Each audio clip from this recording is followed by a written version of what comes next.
Okay, there it is. All right, so we're going to start off with the original graph. Okay, we're going to actually pull information from the original graph, and what we're going to do first is we're going to set the original function equal to 0. And if we set the function equal to 0, do you know what information that gives us about the graph? Okay, can you be more specific? What type? Intercepts. Good, x-intercept, yeah. So location, anything from the original function is location based. So I'm going to write this a little bit larger for those of you who are sitting in the back who don't have a copy of this. Good. If we set the original function equal to 0, we find the x-intercepts.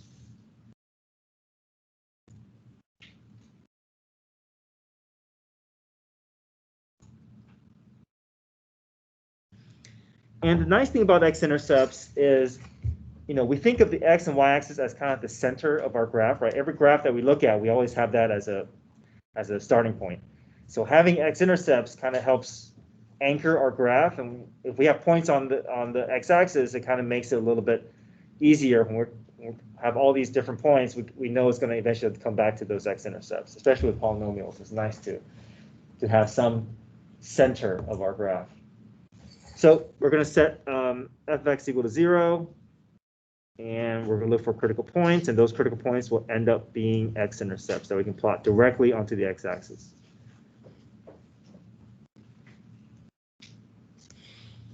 Okay. GCF.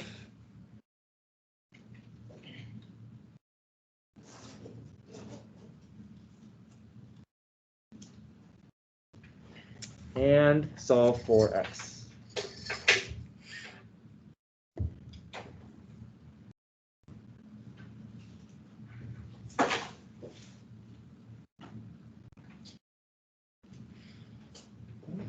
Here, x equals 0.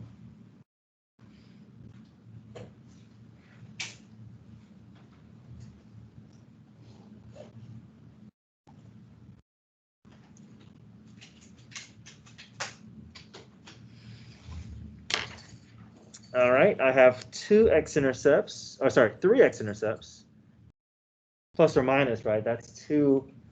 If you plug that in the calculator so we can have an idea, because we're going to have to plot these points, it's going to come out to be around plus or minus 1.3.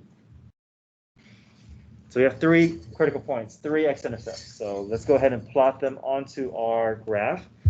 We're gonna be able to space out these numbers a bit, so let's do that. Okay, accuracy is not what I'm after. Okay, what I'm after is the big picture. So if we're just going to be doing estimations through all of this. Okay, 0, 0, that's easy to plot. 1.3, let's just make our best estimation.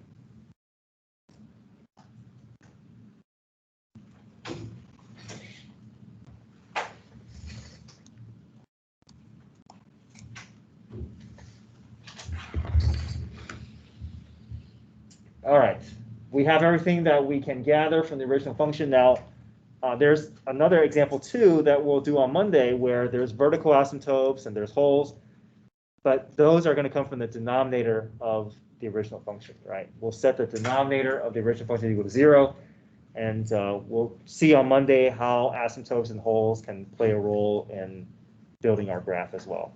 Okay, but that's also location-based. But with this problem, we're just dealing with the numerator. There's no breaks in the graph, so there's no denominator to worry about. Okay, let's move on to f prime. So we're going to do the first derivative test, just like how you did on the quiz. So set f prime equal to 0, find critical points, sign line, plot your critical points, identify test points, test intervals with f prime, and then fill out your sign line with positive or negative slopes, increasing or decreasing arrows. Okay.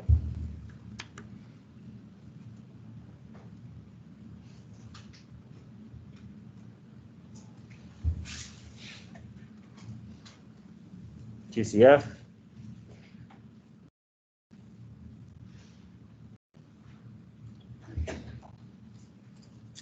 Going to continue factoring because It'll be easier when we're testing points, having everything in nice factored form.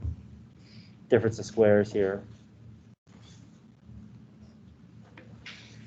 I should come across 3 critical points, right? Set each equal to 0, and those are going to be my slope zeros, my locations of slope zeros.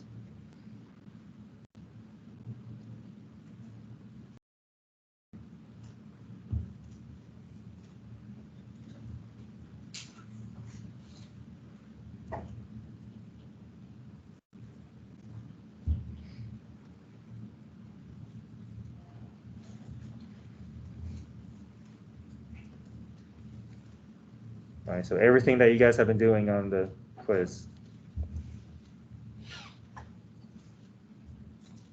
Okay.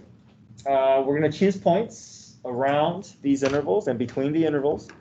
Doesn't matter which number you choose, but I think we've all kind of gotten accustomed to what are the easiest numbers that we can use.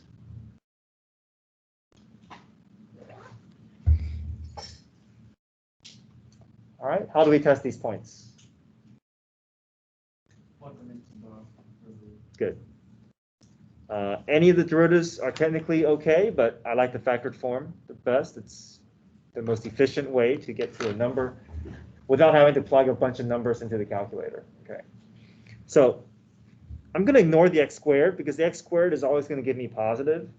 So I know it's not going to, there's no change in sign that's going to occur here. So I'm just going to look at the negative 15 and the 2 parentheses. So negative 15, that's negative.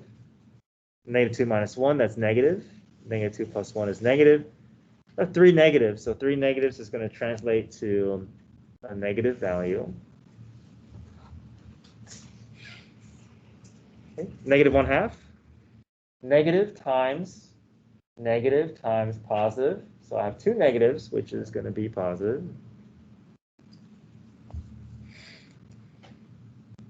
One half, so I have negative, positive. So I have 2 negatives, so still positive. Negative, positive. So only 1 negative, so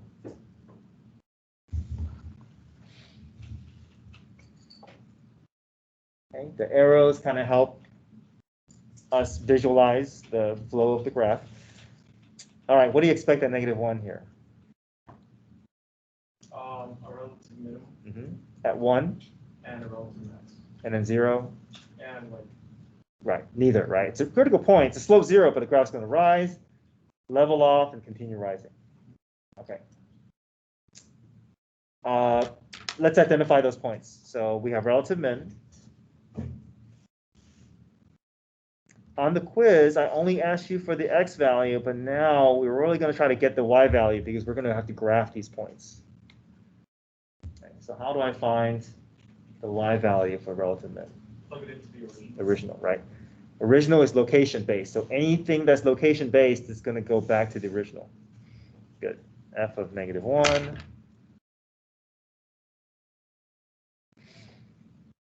Okay, easy enough to plug in.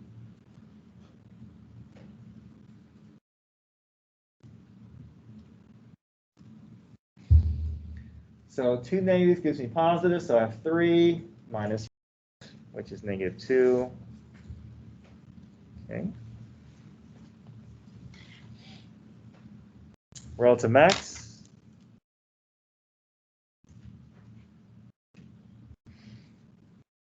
At 1, just like before, we're going to plug into the original function.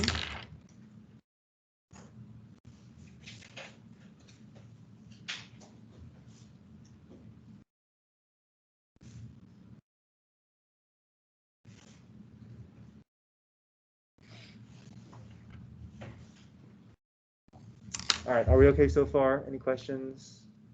Nothing new, right? Everything feels just the same. Okay.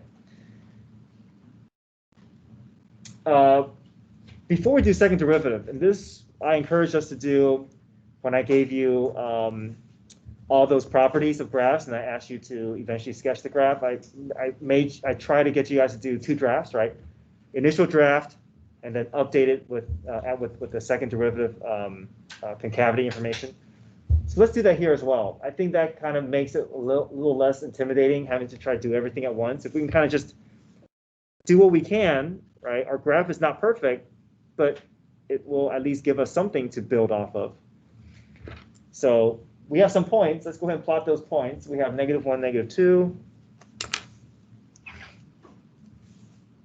Oh, yeah, it's not going to go very high, so we can expand it out a little bit. So -1, -2, and 1, 2. We know the flow of the graph. We know it's decreasing, increasing, flattening out, increase, and falling. Yeah. So if we can just lightly sketch that, we know it's not perfect, but it's nice to have something to build off of. Okay. Flattens out for a moment, increase, decrease. Okay, we basically have our graph, right?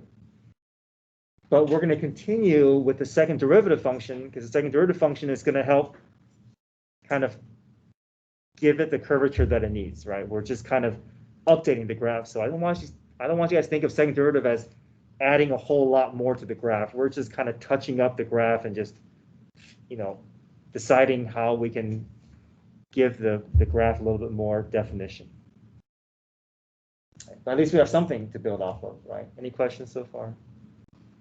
All right, so now let's find f double prime, and then we can go back here and improve our graph a little bit more. All right, f double prime.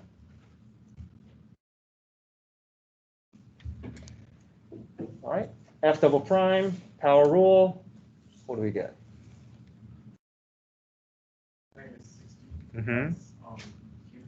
Mm-hmm. Plus. 38. Yeah. All right, so just like how you did on the quiz, set equal to 0, find critical points, sign line, test intervals, populate with concave up or concave down.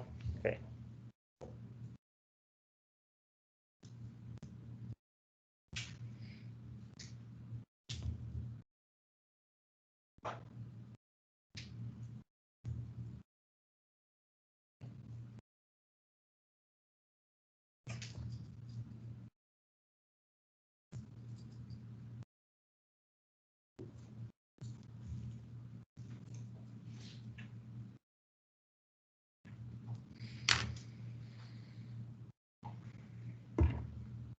I have 3 critical points, and they're going to go onto my concavity sign line.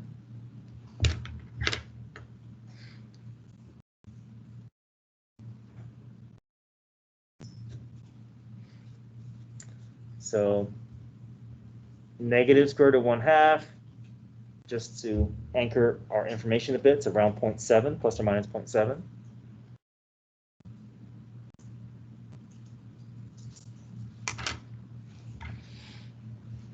I'm going to choose numbers around and between.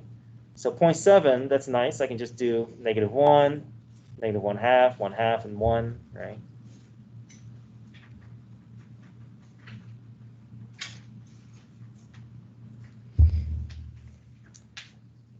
Okay. Where do we test these points? In the second derivative. Second derivative, yeah, good. Right, we want to pull information about concavity, so second derivative. All right, so -30, -1, negative times positive, so 2 negatives gives me positive, concave up. -1/2, so negative times negative, right? This will be 1/2 minus 1, so 3 negatives gives me negative.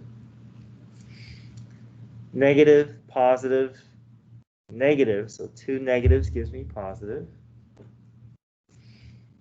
Negative, positive, positive. So only 1 negative.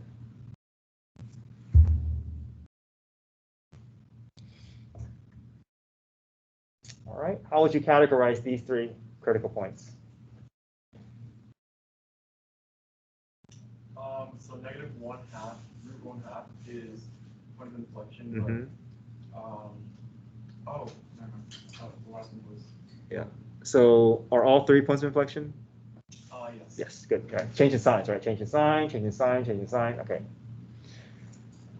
So we have points of inflection. On the quiz, I only asked you for the x value. Okay. How can you find the y value if I ask you for it? Back to the original, right? Original, any location that you're trying to plot onto your graph is going to have to come from the original. So we'll do f of negative square root of 1/2.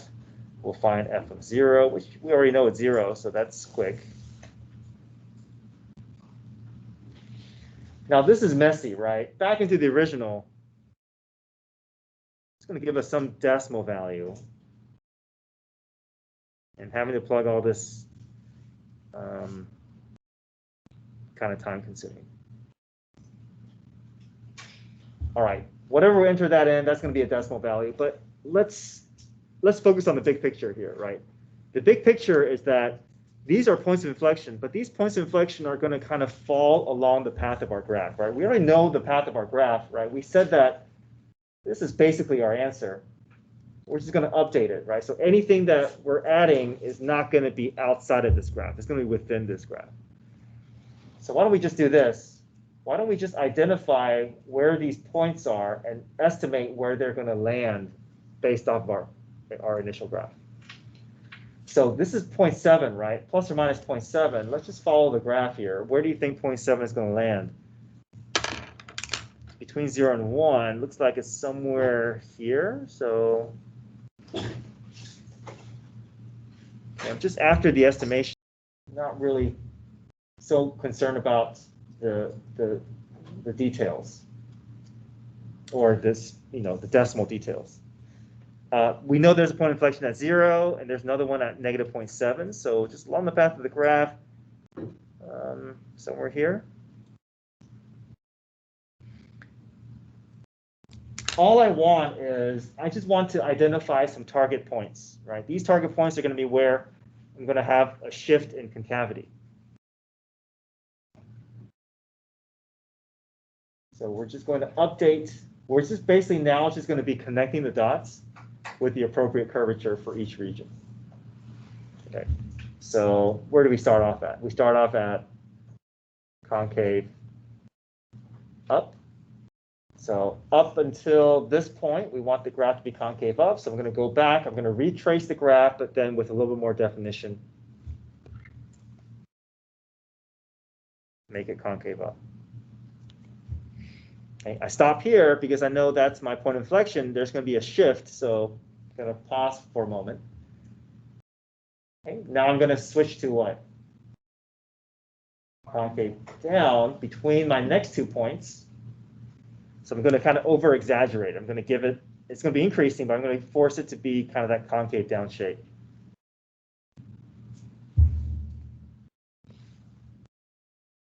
Another shift, back to what?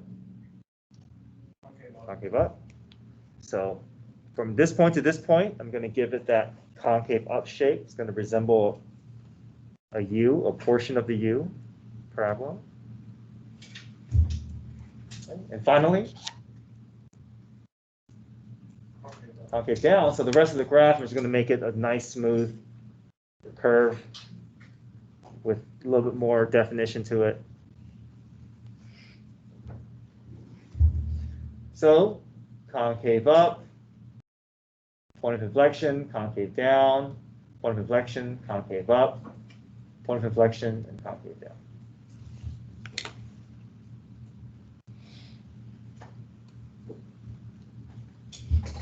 Okay, any questions here?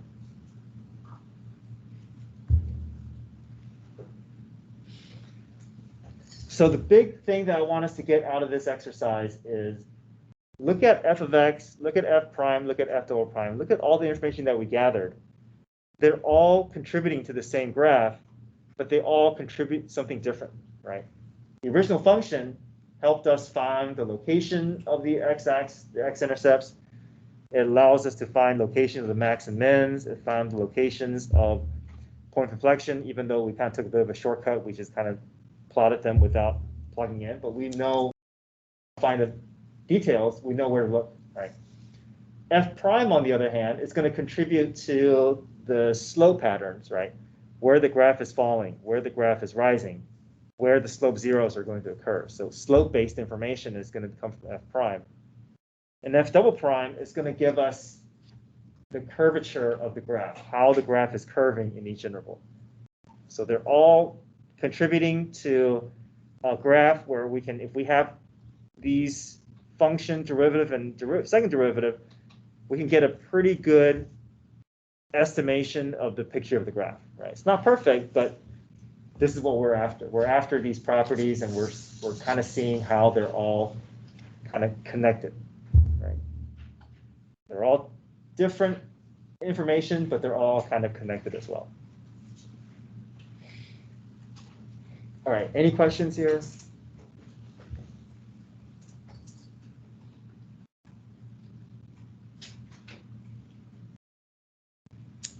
All right, we're going to skip number 2. We're going to come back to number 2 on Monday so we can get some more practice with curve sketching, but I want to shift our attention to being able to work with derivative graphs, but we're going to build up to it. Okay, we're going to build up to it.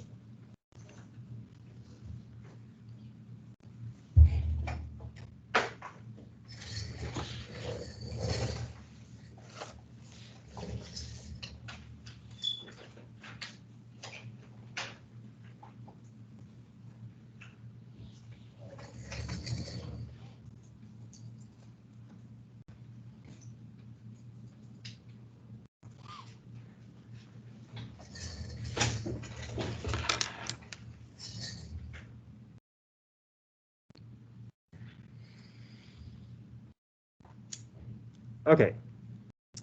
What we're going to do is, from the function, we're going to just create a slope sine line.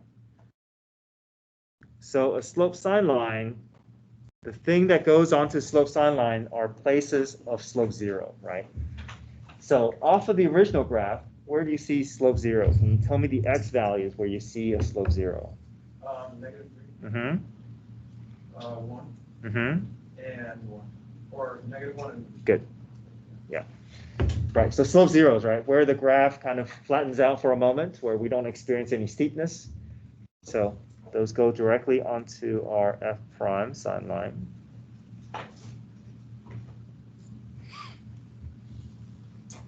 Okay. Now, if we're looking at the original function, f prime sine line is pretty straightforward, right? Wherever the graph is rising is positive slope. Wherever the graph is falling is negative slope. So here, this is positive slope. So we'll just make negative slope, positive slope. Okay, no challenge there, right? We're just basically copying the graph over, but then just using arrows instead of the curves. All right, good so far. All right, so this is where we have to kind of shift our understanding of graphs a little bit. We're going to create an f prime graph.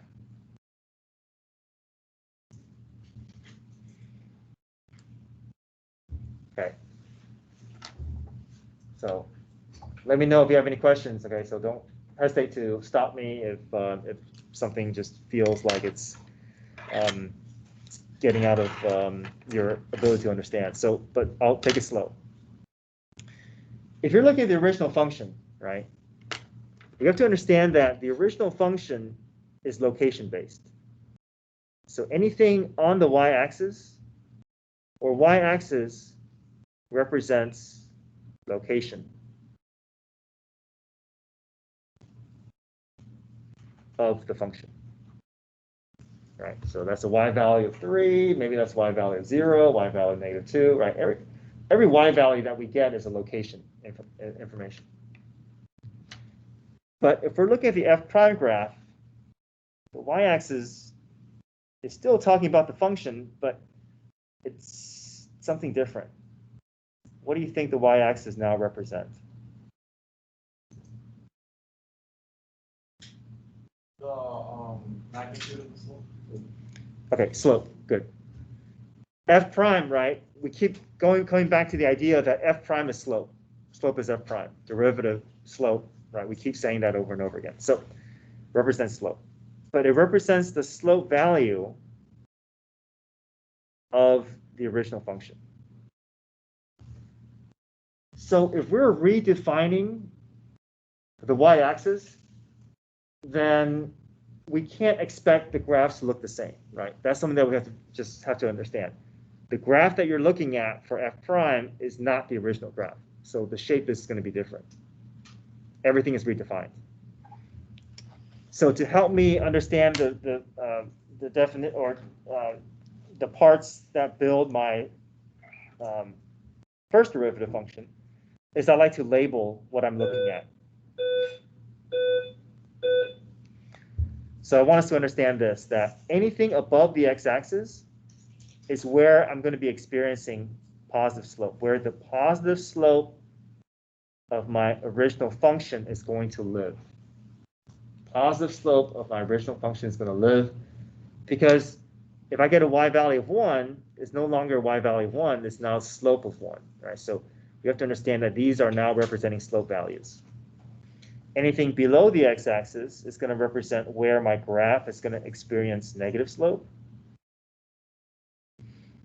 Anything on the x-axis is going to tell me where my original graph is going to experience a slope of 0. All right. So based off of our sign line, what did we discover as our slope zeros? Right. So they're going to go on the x-axis of my f prime graph.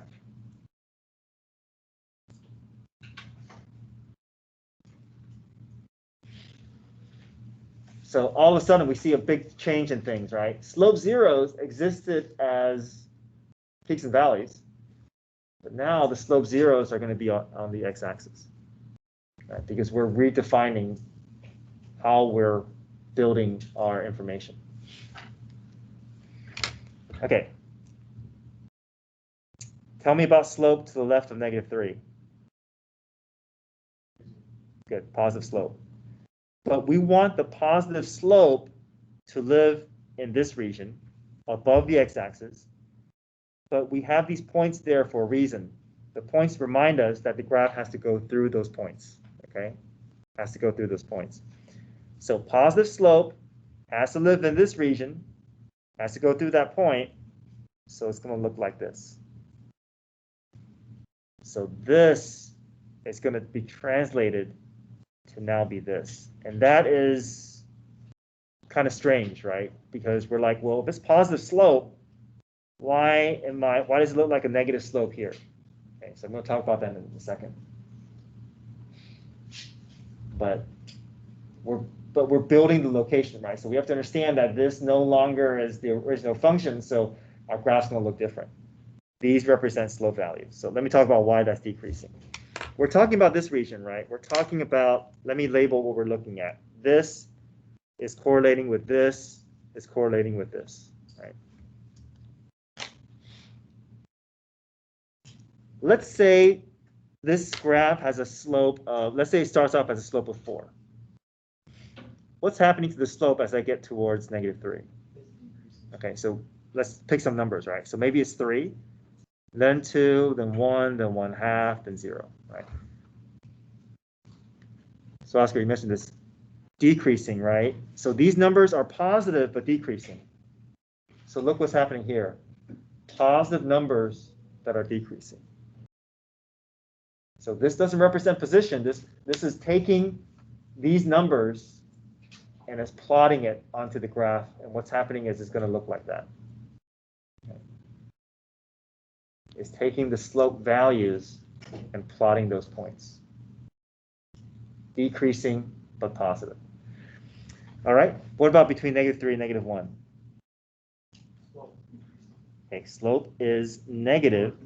We want this portion to live in this region.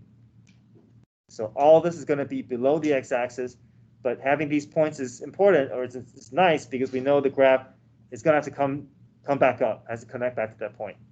And if you're asking how far down do I go, doesn't matter. Right now we're just sketching the graph, so all you know is the graph's going to be down here, but it's going to have to come back up. Okay. Between -1 and 1, positive slope. Positive slope has to live in this region.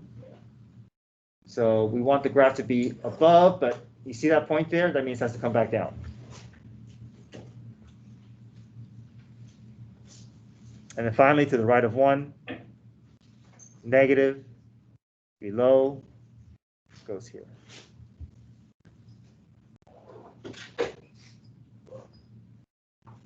Okay, any questions? Okay, thanks.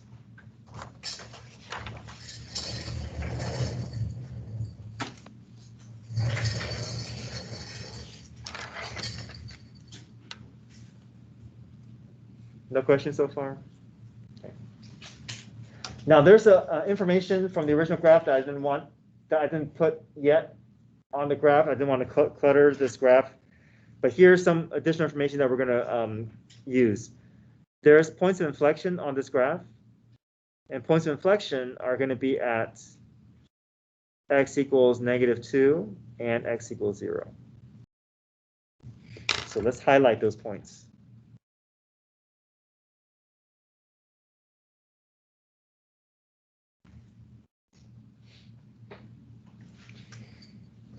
So we know points of inflection are locations where there's a shift from one concavity to the next, right? It's a transition point.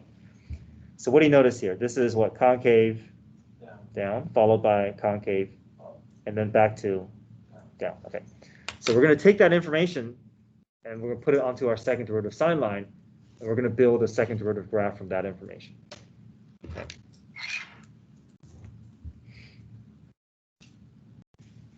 So critical points, -2 and 0. Those are my points of inflection, right? You said concave down, followed by concave up, followed by concave down. So I'm going to put that onto my sine line.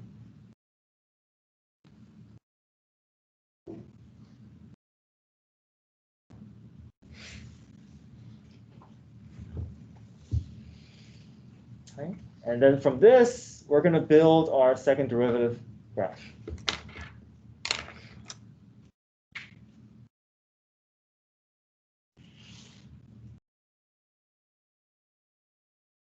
But we have to redefine our y-axis yet again. The y-axis, what do you think the y-axis now represents? The concavity. Yeah, represents concavity of the original function.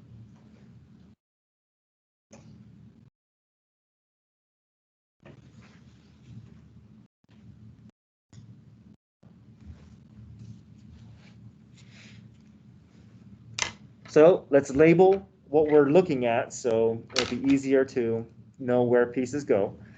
Anything above the x-axis doesn't represent positive location anymore, doesn't represent positive slope, it represents where our graph is concave up. Anything below the x-axis now represents where my original graph is going to be experiencing concave down.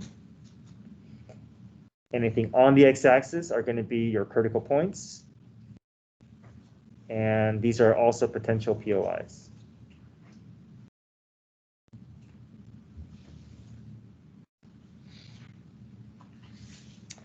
All right, what can we place onto our x-axis? -2 and 0. Good, those are concavity POIs, right? Or critical points POIs.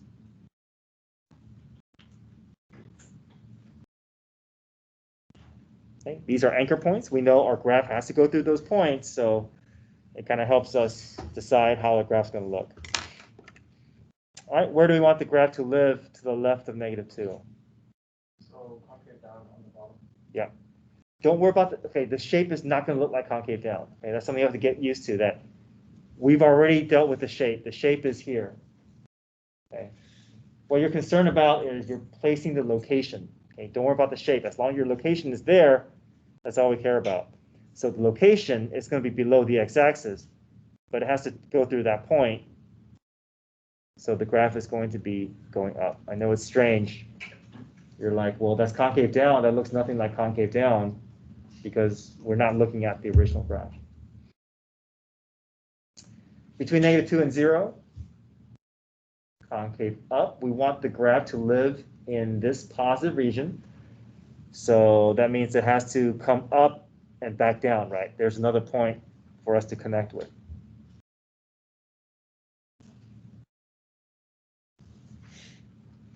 Finally, concave down, where do we want the graph to live? In the negative region. So we're just going to extend the graph there.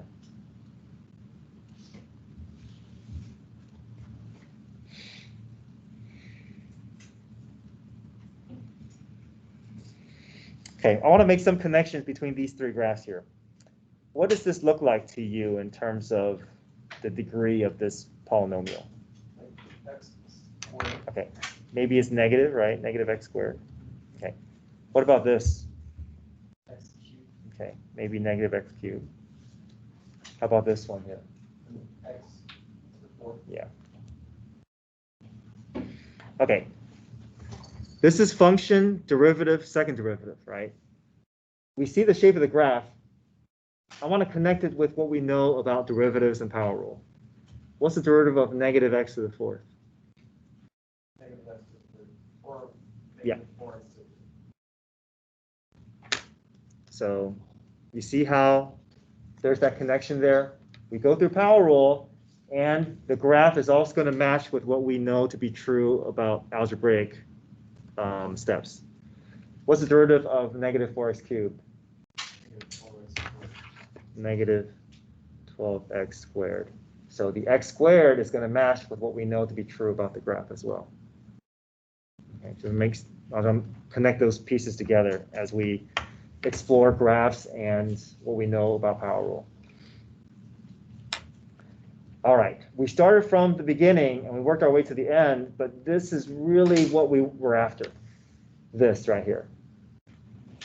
On the AP exam, on the test, you're going to be given the derivative graph, and you have to be able to read the derivative graph. You have to be able to gather information about the max, the mins, the POIs, concave up, concave down, increase, decrease, all from the derivative graph. But the hard part is knowing that this is not min, that's not max. It's all kind of different. Okay. So I want to begin to kind of put some information together. Where are the peaks and valleys of my f prime graph? Or what x values are they located at? -2 and 0. Okay, -2 and 0. Where else do we see -2 and 0 in this problem? In the double prime. And what did we call those points from the original function? Good. So the points of inflection of the original graph is going to live in the max and mins of the f prime graph. Okay, -2 and 0, right? -2 and 0. And here's why. The reason why points of inflection of the original is going to be at the max and mins is because of this. Imagine you're on a roller coaster ride here. Okay, when you hit the points of inflection, this is going to be where you're going to experience the steepest part of your ride. So this is that's maybe a slope of -5, and then goes back to -4, -3, -2. And here, another point of inflection, that's also going to be where you're going to experience the steepest part of your ride going up. So the steepest part of the ride is going to be where your slope is either at its most negative, or where your slope is going to be at its most positive. So if you're looking at the most positive and the least negative slopes, it's going to end up being the max and mins of your f prime, because your f prime is defining the slope value. Okay. So here's the connection. Points of inflection are going to be transitions from one concavity to the next of the curvature. Points of inflection on the f prime is going to look like peaks and valleys. And points of inflection on the f double prime is going to look like x-intercepts. Okay, so that's how they're kind of connected with each other. Okay, one more thing here. You see how this is a collection of positive slope and negative slope in terms of their location? So wherever my f prime is decreasing, wherever my f prime has a decreasing slope, that's going to translate to concave down on the original graph. Wherever my slope of f prime is increasing, that's going to translate to concave up. And wherever my slope is decreasing, concave down. So from the f prime graph, we can gather information about relative max, relative min, increase, decrease, concave up, concave down, points of inflection. We just have to know where to look. Okay. So I want us to do one more problem, but we're going to do it from f prime's perspective. So if you can turn to number 3. Okay.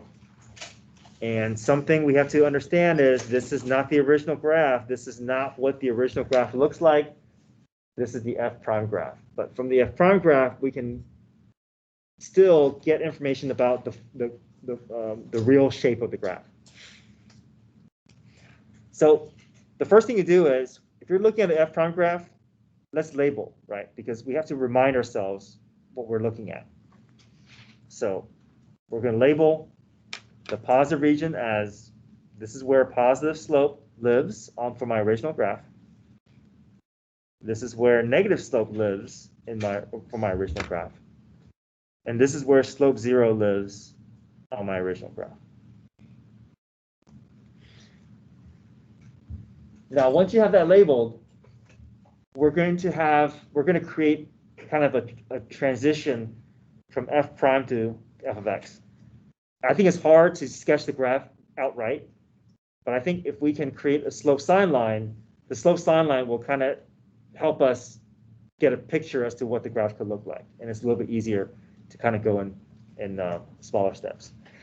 So let's create a slope sine line based off the f prime graph. So what goes on my slope sine line? -4. Yeah, my slope zeros, right? Slope zeros, yeah.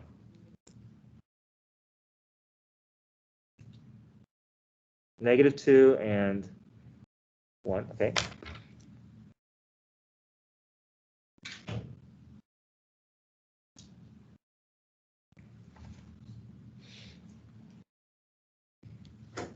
All right, tell me what's happening to the left of -4. Slope is negative. Because it lives below the x-axis. You may be looking at that and saying, wait, that looks like a positive slope, right? But that's gonna mean something else later on. But right now, this is a derivative graph. The graph is not actually rising. The graph is going to be falling because it's in the negative region. I mean, these are all different values of negative, but it's still negative. Okay. What's happening between -4 and 2? Sorry, -4 and -2. So this is what f prime's graph looked like, but the original graph, it's all going to be rising.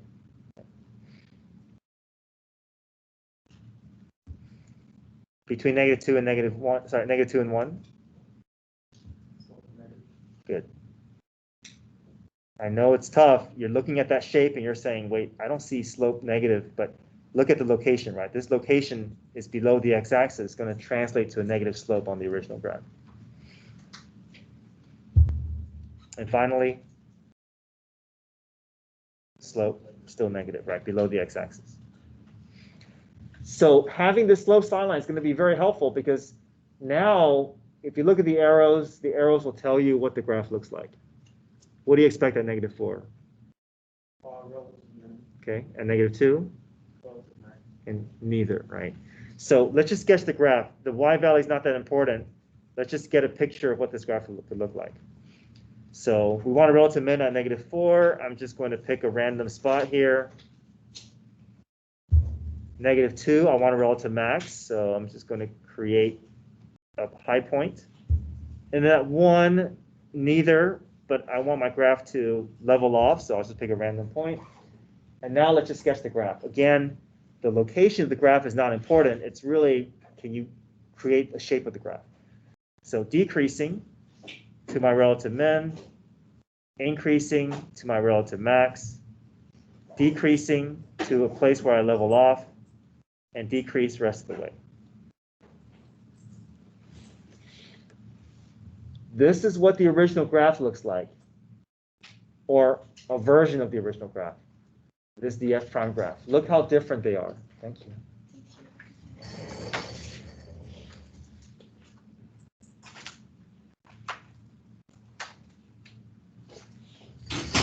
Look how different they look.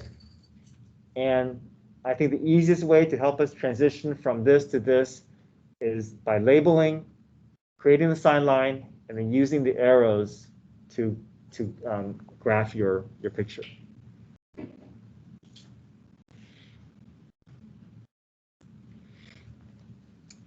All right, let's do one more. Let's do, I also want us to create a second derivative sign line based off the F prime graph. So here's the second derivative sign line. Okay. So let me give you some pointers here. The peaks and valleys are going to be your POIs.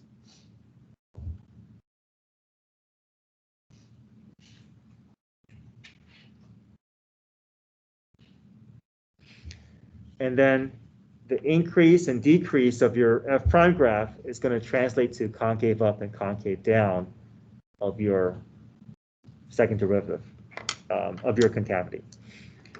So points of inflection, -3, -1, and 1.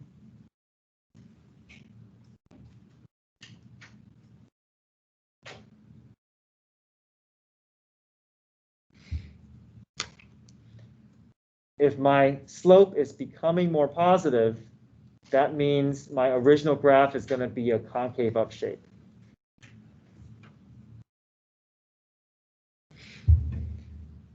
If my slope of my F prime is becoming more negative, that's going to mean my graph is going to have a concave down shape. If my slope of my F prime is rising, that's going to translate to a concave up of my original graph. And then wherever my slope is after it has a negative slope, that's going to translate to concave down.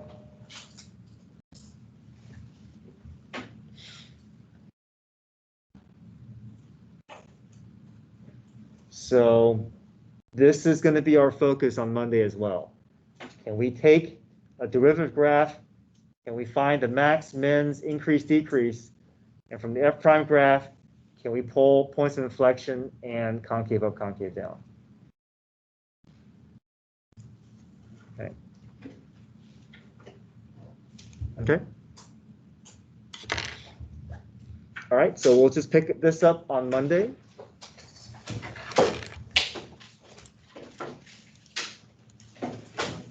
All right, if you're on Teams, have a great weekend.